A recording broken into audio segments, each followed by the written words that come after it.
Shalom à toi, bienvenue à toi sur ma page, bienvenue à toi sur mes vidéos.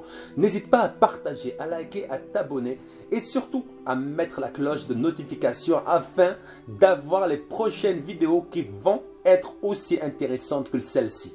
Alors aujourd'hui, j'aimerais te dire, qui est Jésus-Christ pour toi? Est-ce que Jésus-Christ pour toi est un simple prophète? Ou est-ce que c'est un simple personnage historique? Ou est-ce que c'est le Fils de Dieu et Dieu?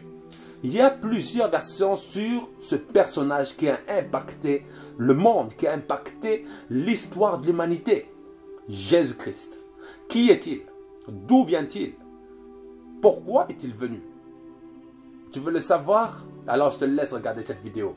On va commencer avec des témoignages qui vont te dire que Jésus-Christ est bien vivant aujourd'hui. Il peut faire la même chose pour toi aujourd'hui. J'étais convaincue qu'il ne m'était absolument pas possible de vivre une vie vraiment heureuse. Et si je ne pouvais pas vivre heureuse, je ne voulais pas vivre du tout. Tout a commencé par un divorce, mon foyer brisé.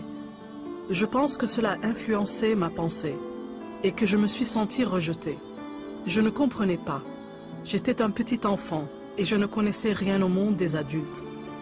Aussi ai-je eu le sentiment que j'étais la cause de leur rupture. Le sentiment de rejet ne fit que grandir et j'ai commencé à me considérer comme un fardeau pour les autres. Chaque petit commentaire, même le plus insignifiant, j'en faisais toute une montagne. C'était comme des semences auxquelles je pensais et repensais sans cesse. Et je me suis sentie toujours plus rejetée, au fur et à mesure que je grandissais. Je me demandais, mais qu'est-ce qui ne va pas chez moi? Je me suis dit que la seule solution, c'était d'en finir avec la vie. Je suis allée dans la chambre de ma mère afin que personne ne me voie. J'étais déterminée à en finir, à ne plus ressentir ce vide, à mettre un terme à ma souffrance et à ma solitude. Rien n'allait pouvoir m'arrêter. Je me suis mise à pleurer et à crier à Dieu. « Seigneur, pardonne-moi » et le coup est parti. Mes poumons ont commencé à se remplir de sang. Mes oreilles, je suis devenue sourde. Tout doucement, je n'entendais plus. Mes yeux sont devenus aveugles. J'avais les yeux ouverts, mais je ne voyais plus. Et je savais que la mort saisissait mon âme. Puis tout à coup, je me suis sentie partir. Mon âme quittait mon corps et tombait toujours plus. Et j'ai compris que je ne contrôlais plus ma destinée. J'ai atterri dans un lieu de tourment complet. Et mon corps était brûlant. Je n'étais plus solitaire. Je n'étais plus déprimée. Je suis devenue la dépression. Je suis devenue la solitude. Je suis devenue un être tourmenté et empli de peur. Alors que je regardais autour de moi, j'ai vu d'autres personnes qui toutes hurlaient de douleur. Le point commun à tous, c'était que chacun d'entre nous désirait crier à ceux restés sur terre de ne pas venir dans cet endroit. Reconnaissez que Jésus-Christ est la vie. L'éternité est réelle. L'enfer existe et le ciel aussi. Votre vie sur terre détermine l'endroit où vous irez. Chacun demandait à ceux qu'ils aimaient d'écouter la vérité. Puis, j'ai vu la main de Dieu descendre et j'ai su que c'était pour moi. Sa main m'a prise, et en un instant, je n'étais plus un être tourmenté de péché. J'étais devenu un être purifié, et Dieu m'emmenait au ciel. C'était une paix incomparable, d'une beauté et magnificence au-delà de toute mesure. Je n'ai pas pu y rester. Et il ne m'a pas été permis de voir quoi que ce soit de spécifique. Cependant, je sentais la présence de Dieu dans sa plénitude. J'ai pu ressentir une sérénité parfaite.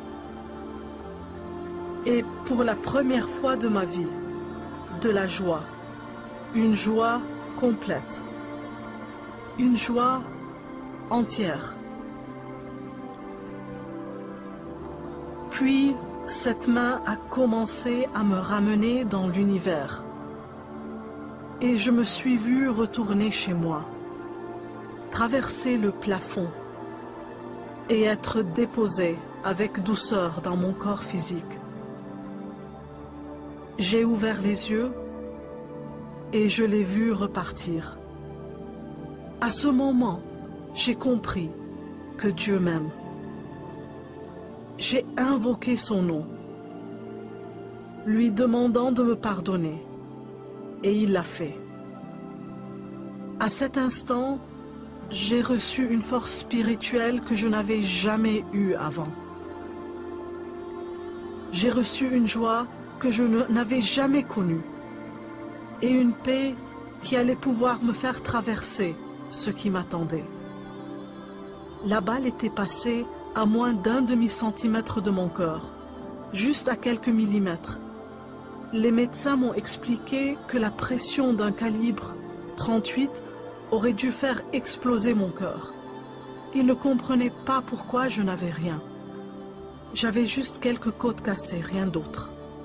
Lorsque vous quitterez cette terre, l'une de ces deux choses se produira. Soit vous serez transformé en un être de péché et de tourment, soit vous serez transformé en un être de lumière, d'amour et de joie. Et c'est la responsabilité de chacun de choisir ce qu'il deviendra. Moi, j'ai dû apprendre à accepter cette responsabilité et cesser de blâmer les autres concernant mon état mental et émotionnel. À présent, je suis rempli de joie, je suis rempli de grâce, je suis qui Dieu dit que je suis aimé, je suis adopté dans le royaume de Christ. Dieu me considère comme son enfant et tout ce qu'il a est à moi. Je n'ai qu'à le recevoir, je n'ai qu'à le reconnaître et remplacer mes problèmes par sa grandeur. Tant que je m'accroche aux promesses de Dieu et que je lui permets d'être présent dans ma vie, je peux surmonter toute chose. Je peux traverser mes problèmes en gardant la paix et le sommeil. Je peux les traverser avec une joie et une force qui dépassent toute compréhension. Et je peux arriver de l'autre côté pleine d'espoir et victorieuse en Christ. Le salaire du péché, c'est la mort. Étant donné que le premier homme sur cette terre a rapporté le péché, Adam, par sa désobéissance à Dieu, Dieu, dans son immense amour, a montré un merveilleux moyen de l'atteindre. Un plan d'amour pour racheter toute personne qui le souhaite de son péché. Et comment racheter le péché si ce n'est par un saint, une personne qui n'a jamais péché et qui n'a jamais péché mis à part Dieu. Donc pour racheter les hommes, Dieu a dû se faire homme et venir racheter les péchés de l'humanité. Nous pouvons lire dans la Bible, dans Jean chapitre 3 verset 16, l'immensité de l'amour de Dieu, un amour infini, un amour illimité. Et je vais vous lire ce merveilleux verset. Car Dieu a tant aimé le monde qu'il a envoyé Jésus-Christ, son Fils unique, afin que quiconque croit en lui ne périsse pas, mais qu'il parvienne à la vie éternelle. Et vous savez, lorsque je lis cela, je me rappelle d'un fait dans le Tanakh, c'est-à-dire dans l'Ancien Testament. C'est l'histoire d'Abraham. Abraham eut un fils unique avec Sarah. Le fils de la promesse s'appelle Isaac, l'enfant par lequel Dieu a promis à Abraham que tous les prophètes viendraient de Isaac. Et un jour, Dieu a dit à Abraham, « Va, prends ton fils unique, celui que tu aimes, et va l'offrir en sacrifice. » Abraham, ayant eu la foi, il prit son fils et se dirigea vers le pays de Moriah. Le pays de Moriah, c'est non loin de là que Jésus-Christ fut crucifié. 20 siècles plus tard. Et cela ne s'arrête pas là. Le bois que Abraham a donné à Isaac afin qu'il puisse le porter pour le sacrifice rappelle étrangement la croix que Jésus est porté.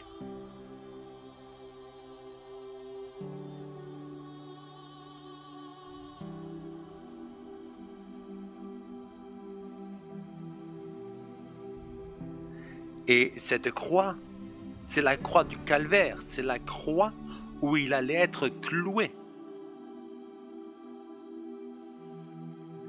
Et nous lisons dans Philippiens chapitre 2, versets 5 à 11, « Ayez en vous les sentiments qui étaient en Jésus-Christ, lequel, existant en forme de Dieu, n'a pas regardé comme une proie arrachée d'être l'égal avec Dieu, mais s'est dépouillé lui-même, en prenant une forme de serviteur, en devenant semblable aux hommes, et ayant paru comme un simple homme, il s'est humilié lui-même, se rendant obéissant jusqu'à la mort, même jusqu'à la mort de la croix. C'est pourquoi aussi Dieu l'a souverainement élevé et lui a donné le nom qui est au-dessus de tout nom, afin qu'au nom de Jésus, tout genou fléchisse dans les cieux, sur la terre et sous la terre, et que toute langue confesse que Jésus-Christ est Seigneur, et à la gloire de Dieu le Père. Ici, nous voyons que amour, amour et amour. L'amour de Jésus-Christ, allant jusqu'à mourir pour nos péchés, lui qui n'a jamais commis de péché. C'est une preuve inconditionnelle de l'amour illimité, infini, immense de Dieu qu'il a eu pour toi qui écoutes ce message et pour moi. Est-ce que les autres croyants peuvent dire autant? Je suis ancien musulman et je n'ai jamais vu un tel amour venant de Dieu, du Dieu de l'islam. Qu'a fait Mohammed pour ses fidèles? Rien du tout. Certains me diront, il a apporté un message, Mais l'église satanique aussi, ses fidèles ont rapporté des messages. Il a rapporté le Coran, Mais l'église satanique aussi, ils ont une Bible. Et quel est l'amour que votre Dieu vous a apporté? Vous allez me dire la vie. D'accord, mais le souffle de vie que tu as aujourd'hui est le même que celui qui est dans des personnes qui adorent Satan. Et les Juifs, c'est pareil. Sauf que eux ont connu le véritable Dieu, mais qu'ils n'ont pas connu l'amour du véritable Dieu. Cet amour qui est venu sur cette terre et que les pharisiens et que les maîtres de la loi ont crucifié parce que ils avaient peur de perdre leur richesse. Mais par cela, ils ont montré à toute personne qui lit le Tanakh que le Messie est déjà venu dans la personne de Yeshua HaMashiach, Jésus-Christ. Maintenant, voyons quelques attributs que Jésus-Christ s'est donné. Jésus-Christ dit de lui qu'il est le chemin, la vérité et la vie. Il dit aussi que c'est la lumière du monde. Il dit que c'est l'eau vive. La résurrection et la vie. Il dit qu'il est le pain de vie. Le bon berger. Le vrai cep. Le commencement et la fin, l'alpha et l'oméga. L'époux. Le Fils de Dieu. Le Fils de l'homme. Le oint,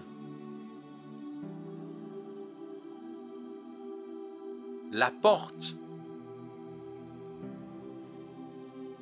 Il dit aussi qu'il est un avec le Père et que tout pouvoir lui a été donné dans le ciel et sur la terre. C'est pour ça qu'il dit qu'il est « Je suis ». Je suis est le nom de Dieu lorsqu'il s'est adressé à Moïse dans un buisson en feu.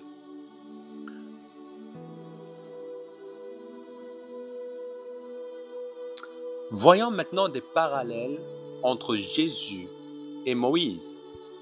Nous voyons que, à la naissance de Moïse, Pharaon ordonna que tout mâle soit tué.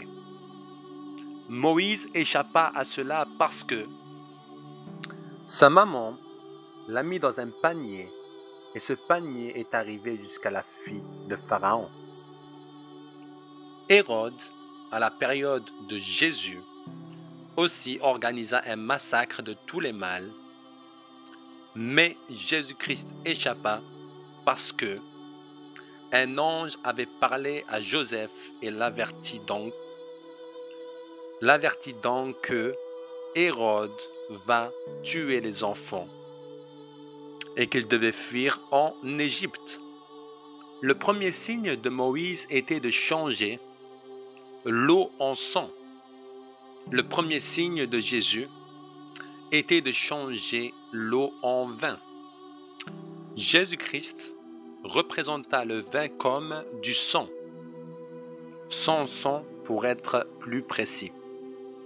Et ce qui est le plus important, c'est que Moïse libéra le peuple israélien d'Égypte, de l'esclavage, et que Jésus-Christ libère toute personne qui l'accepte et qui suit ses commandements de l'esclavage, du péché et de la mort.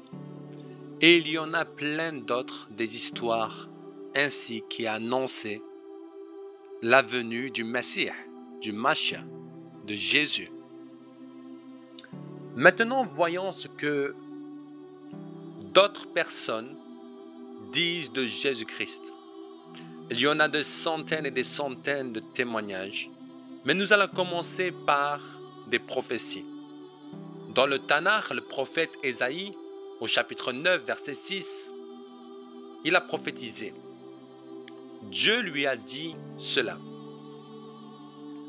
Car un enfant nous est né, un fils nous est donné, et la domination reposera sur son épaule.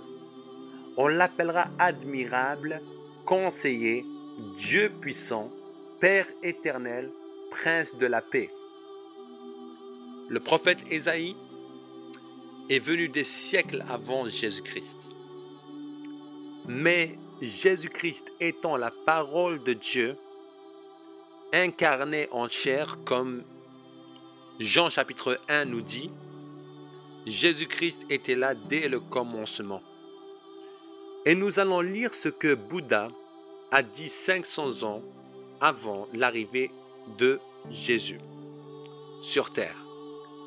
Le saint qui gardera le monde à l'avenir sera comme ceci. À la paume de ses mains et à la plante de ses pieds sera l'empreinte d'un disque, et à son côté une blessure de couteau, à son front beaucoup de cicatrices. Mohammed, le prophète de l'islam, dans le hadith 59:11, a dit « Le diable frappe de son doigt dans le ventre de tous les fils d'Adam au moment où ils naissent.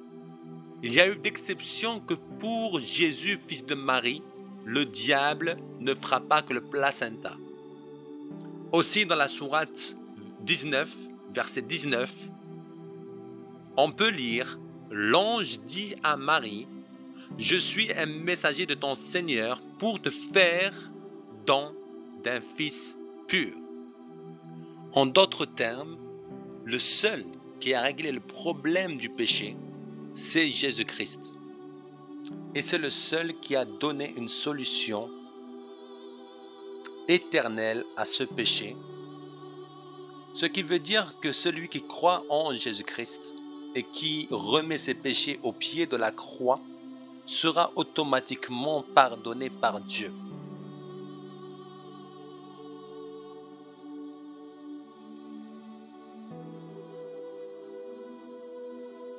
As soon as the camera started rolling, it's like Satan came to me and says, it's almost like I could see the devil say, see, Shelley, everyone will love you now. I'll make you famous. It's the kind of fame few people imagine. It's like suddenly the producer went, where did you get this girl from? And so immediately I went from doing maybe an amateur to doing professional adult films with some of the famous porn stars. Shelley Lubin even won an award for Best New Rising Porn Star. But her claim to fame came with a high price. It was destroying me. I lost my femininity. I lost any piece of Shelley on the porn set. The girl from Glendora, California, never thought her life would come to this. As a child, Shelley gave her heart to Jesus Christ and hoped to become a preacher and a writer. I loved God so much. He used to talk to me all the time when I was little. I used to write poetry about him. I used to walk around and preach the gospel, anyone who would listen. I just really loved him as a little girl. Shelley's view of love crumbled the day her innocence was stolen. When I was 9 years old, I was sexually violated by a teenage boy and his sister, which was my classmate. And I think carrying that around as a child, you don't know what to do with that emotionally. And so I was angry because I was curious about sex and it made me feel love, but at the same time it felt dirty. So I just struggled with so much. So by the time I was a teenager, I just acted out. Shelley buried the pain under sex and drugs. By the time she turned 18, her parents had had enough.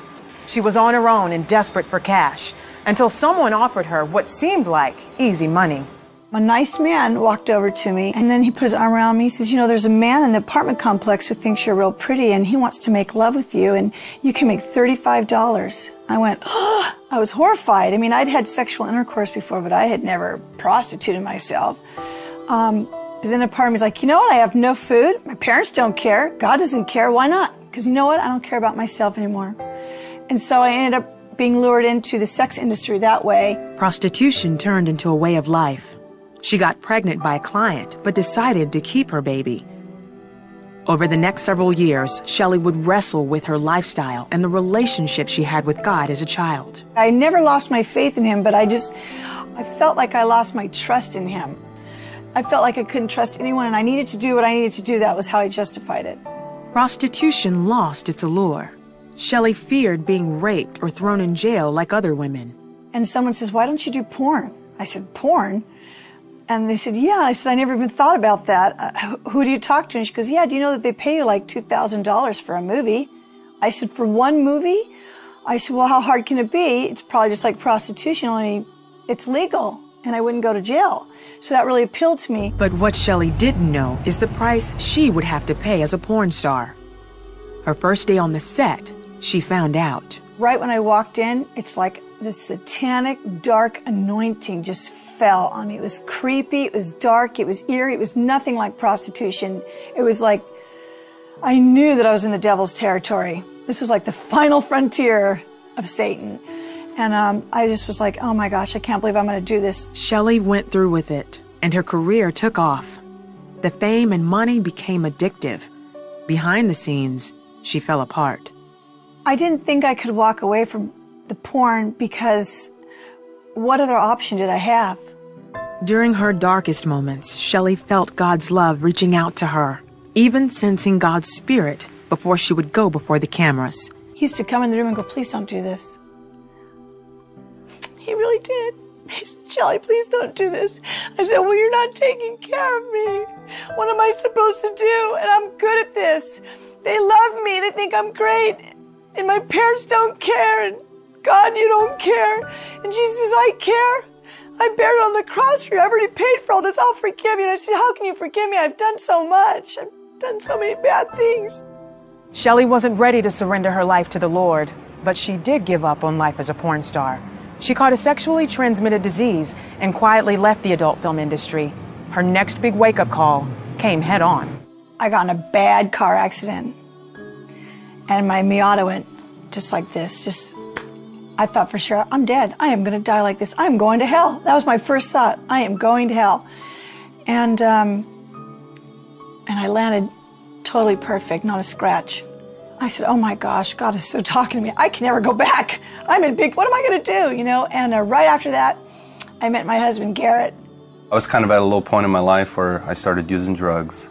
And when I met Shelley, here was this person who kind of, you know, met me where I was at, and we were just best buds. I mean, we were inseparable. And I never pursued Shelley in a sexual way. It was more of a friendship way. Talks of the Lord and Jesus when we were younger started developing into a stronger friendship, and ultimately realizing that, hey, this thing is going in a whole different direction. The man who became her best friend soon became her husband. Together, Shelley and Garrett turned back to Jesus, and he helped them clean up their lives. I really started looking at God as a father, not some meek God up in the sky with a scepter saying, you know, follow the rules or you're in big trouble. God became a father to me. God miraculously healed her incurable sexually transmitted disease, but her emotional recovery took much longer. She struggled to learn how to be a wife and mother to her 3 girls. She searched the Bible for answers. I had to forgive everybody because I blamed everybody for everything. And so God taught me about forgiveness because, see, He forgave me. How can I not? Shelley has also forgiven herself, and she's put the past behind her for good. When you practice God's principles on purpose, they become part of your nature. It is part of my nature to do 2 Corinthians 10:5. It's just part of my nature to cast down any negative thoughts. It took me years to practice that because you can imagine I had a lot of thoughts that I had to cast down. Satan was like, here's a movie, here's a movie, here's a scene, here's a scene. Remember when you did prostitution? It was overwhelming during recovery, and so I had to choose God's word. Shelley shares the freedom she found in Christ with her daughters and the world. God says to me, that's right. Not 1 ounce of your pain will be wasted. I work all things together for good, Shelley. Jesus is faithful to me in everything. He is so faithful.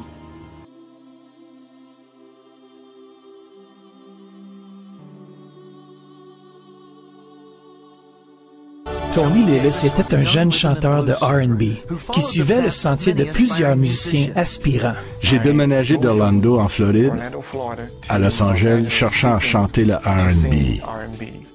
Les rêves de Tony de devenir une star ne se matérialisaient pas. Donc, il se tourna vers Dieu pour de l'aide. J'ai commencé à prier dès ce moment. Je me suis dit, quelque chose doit arriver. Je sais, Dieu, que si tu es vrai, tu viendras m'aider à m'en sortir. J'ai donné ma vie à Christ dès cet instant. Ma vie a changé de direction. Je veux faire du gospel. Tony commença une nouvelle carrière comme chanteur gospel. Il pensait que sa vie était sur le bon chemin, et cela jusqu'au soir où il alla chercher son épouse. Je suis allé chercher mon épouse au travail, et quand je me suis approché de l'endroit où elle travaillait, des coups de feu ont commencé à retentir en arrière de moi. La première balle frappa ma jambe à la cuisse et je me suis tourné pour courir. En me retournant, 2 autres balles frappèrent ma jambe. J'ai couru et je suis tombé à côté de ma voiture et soudainement un autre jeune homme est venu de devant de l'auto. Il commença à tirer sur moi.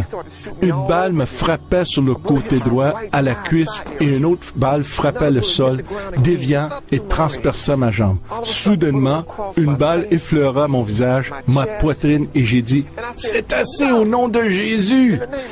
Et un jeune homme se tenait derrière un arbre et il avait une arme pointée vers ma tête. Et j'ai dit, pourquoi? Que je t'ai fait pour que tu tires sur moi comme ça? Tu ne me connais même pas. Qu'ai-je fait? Et sa main a commencé à trembler et il baissa son arme. À ce point, je savais que j'allais mourir. Il y avait trop de sang. Une des balles fracassa une artère principale de Tony. Il mourut vidé de son sang en pleine rue. Sa femme, Griselda, sortit en courant lorsqu'elle entendit les coups de feu cesser. Quand je suis arrivée, il était couché, criblé de balles dans son sang. Voyant les ambulanciers lui faire le RCR à l'intérieur, je demandais si je pouvais entrer, mais ils ne me laissèrent pas parce qu'ils faisaient le RCR, essayant de le ranimer. J'ai commencé à flotter vers les nuages. Ces nuages commençaient à s'ouvrir et à travers ces nuages, j'ai vu cette grande ville. C'était tellement étrange. Mais la ville était si merveilleuse. J'ai vu des couleurs comme je n'ai jamais vues auparavant dans ma vie. Ces couleurs étranges, brillantes, radiantes, sortant de cette grande ville. Soudainement, cette voix me dit, « Ce n'est pas encore ton temps. Retourne. » Et moi, j'ai dit, « Non, non, non, non, non, pas du tout. » Il a dit mon nom. « Tony, ton travail n'est pas encore terminé. Retourne. » Le docteur l'avait déjà prononcé mort. J'ai ouvert les yeux et j'ai regardé. J'étais branché sur la machine qui me maintenait en vie. Cette chose était dans ma gorge. Ce grand tube avec une trachée qui était dans ma gorge et ce docteur qui se tenait au-dessus de moi.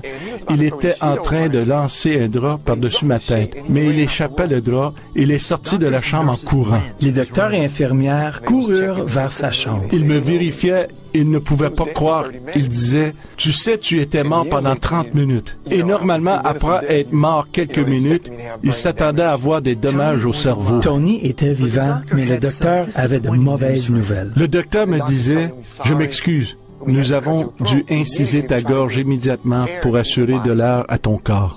Donc nous avons ouvert ta gorge et par accident, nous avons coupé une partie de tes cordes vocales. Donc ce que l'on peut faire à ce moment est... Nous pouvons mettre une boîte sur le côté de ta gorge et tu peux parler avec cette boîte. » Et ils lui ont dit qu'il devait peut-être être obligé d'amputer sa jambe gauche. Et malheureusement, l'artère de ta jambe gauche ne fonctionne pas comme elle doit. Elle n'est pas bien placée dans ta jambe. J'étais fâchée contre Dieu parce que j'ai demandé à Dieu, « Pourquoi as-tu laissé quelque chose comme cela arriver à une bonne personne qui essaye de te Mais servir? » Tony dit qu'il s'est tenu sur sa foi en Dieu. J'ai servi Dieu en esprit et en vérité et je crois qu'il va se manifester. Je crois quand Jésus a dit que par ses meurtrissures nous sommes guéris, c'est dans la Bible et je crois qu'il va me guérir et je vais me tenir sur cette parole seulement. Tony pria pour un miracle et dit qu'il le reçut le soir même. Et soudainement, j'ai senti une chaleur entrer dans la chambre. C'est entré dans la chambre, une belle chaleur, et ça touchait ma jambe. Et je l'ai senti monter jusqu'à mon artère. Et j'ai senti comme si les choses se faisaient brasser ensemble dans ma jambe. Et soudainement, c'est monté jusqu'à ma gorge. Tony dit, bien que Dieu a guéri son corps, Dieu travaillait aussi son cœur. Tu dois pardonner. C'est que Dieu disait à mon esprit et je disais, pourquoi dois-je pardonner à ces personnes qui m'ont tiré dessus comme ceci? Et il le dit encore, tu dois pardonner. Et quand il a dit cela, j'ai dit, tu sais quoi? C'est un choix pour moi. Je veux pardonner. Ce n'est pas un sentiment, mais c'est un choix. Donc je pardonne. Donc la police dit à Tony qu'il était probablement la victime d'une initiation dans un gang local. Je crois vraiment dans mon cœur que c'était un miracle de la manière dont mon mari a été fusillé. J'ai vu des gens arriver à l'hôpital ayant été atteints par une balle mourir. Lui, il a reçu 5 balles. Il était mort. Mais Dieu l'a ramené pour une raison. Tony chante toujours le gospel et partage là où il va. Il veut que les gens comprennent la puissance de l'amour de Dieu. Je sais et je crois vraiment. Quand les Écritures disent que même pas la mort peut nous séparer de son amour, je pense à comment il m'a touché, il m'a ramené à la vie, comment il m'a redonné ma joie, ma force. Je suis totalement bouleversé par sa grâce et sa miséricorde. Si tu veux accepter Jésus-Christ en tant que ton Sauveur et ton Seigneur, je vais faire une prière avec toi, une prière où tu vas confesser le nom de Jésus-Christ. Est-ce que tu crois que Jésus-Christ peut faire quelque chose pour toi? Est-ce que tu crois que Jésus-Christ peut changer ta vie comme il a changé la vie de plusieurs personnes avant toi? Tu en doutes? Alors simplement, dans cette prière, nous allons invoquer Jésus-Christ et nous allons lui dire de venir dans ta vie. À toi qui regardes cette vidéo. Moi, lorsque j'ai fait cette prière, Jésus-Christ a totalement changé ma vie. J'étais musulman, j'étais éloigné de Dieu, j'étais dans le mensonge. Et lorsque Jésus-Christ est venu dans ma vie, il m'a délivré de la pornographie, il m'a délivré de la masturbation, il m'a délivré de la drogue, il m'a délivré de la cigarette, il m'a délivré de tellement de choses. Et en plus, il m'a protégé. Alors simplement, aujourd'hui, fais cette prière avec moi et tu verras que Jésus-Christ va agir aussi dans ta vie. Alors, répète seulement après moi. Seigneur Jésus-Christ, aujourd'hui j'aimerais te donner ma vie. Je me repens de mes péchés. Lave mes iniquités. Délivre-moi de toute chaîne qui me tient captif au monde des ténèbres. Seigneur Jésus-Christ,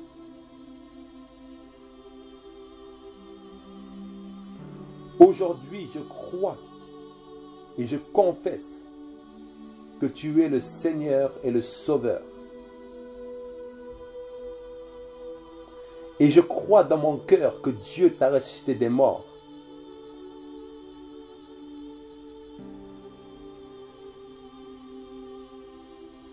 Je veux que tu sois mon compagnon fidèle. Je veux être avec toi éternellement.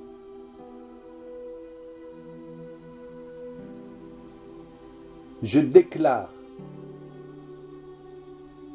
qu'aucune puissance, qu'aucun démon, qu'aucun sorcier, qu'aucun ange, qu'aucune autorité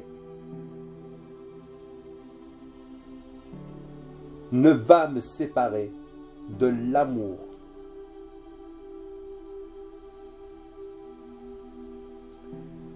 que Dieu a manifesté en moi par Jésus-Christ.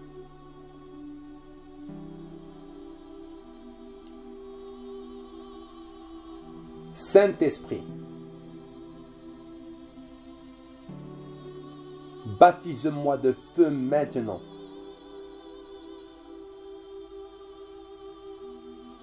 Sois le bienvenu dans ma vie.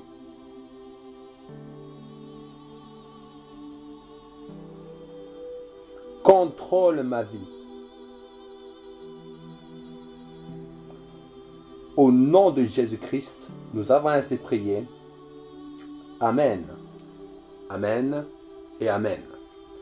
Je te le répète, tu peux partager cette vidéo, tu peux t'abonner, tu peux liker, tu peux mettre la cloche de notification et aussi tu peux aider l'œuvre du Seigneur en allant sur PayPal ou en faisant un virement bancaire. Toutes les informations seront sur le logo à la fin de cette vidéo. Sois béni et bye bye.